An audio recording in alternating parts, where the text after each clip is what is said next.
He polished the ice knife until it shone like a mirror, then used that cold glint to peer into his mouth, only to find the source of his agony, a rotten tooth that had decayed all the way to the root, cracked to pieces. To ease the pain, he soaked a cloth in a coconut shell, stuffed it in his mouth, hoping the cold would help, but the sharp pain gnawing at his nerves only got worse. To keep from losing control from the pain, he pressed the ice knife against the bad tooth. When he propped a rock against the knife, his body instinctively resisted, his brain firing signals to stop him. Chuck forced down his fear, his lips involuntarily whimpering, ah.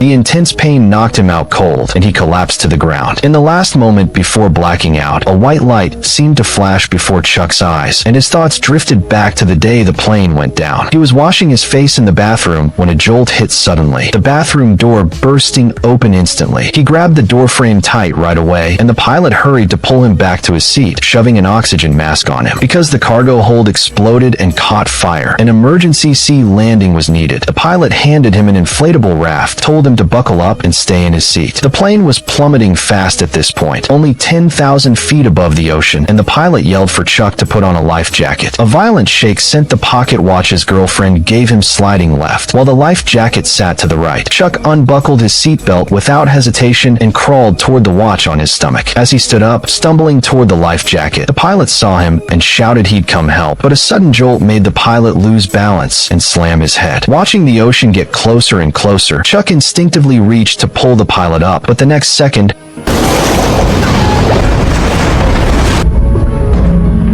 rushing seawater flooded the cabin instantly, the nose of the plane snapping off from the impact, and he, without a seatbelt, somehow survived. He then opened the inflatable raft, floated on the ocean using its buoyancy, climbed up slowly by the edge, clutched the safety rope tight, praying to make it through the storm. He didn't know how long passed before the raft hit a reef and started leaking. Chuck felt it in disbelief, realized he was near land, and hurried to drag the raft ashore. When the first sunlight hit his face the next day, he finally woke up groggily.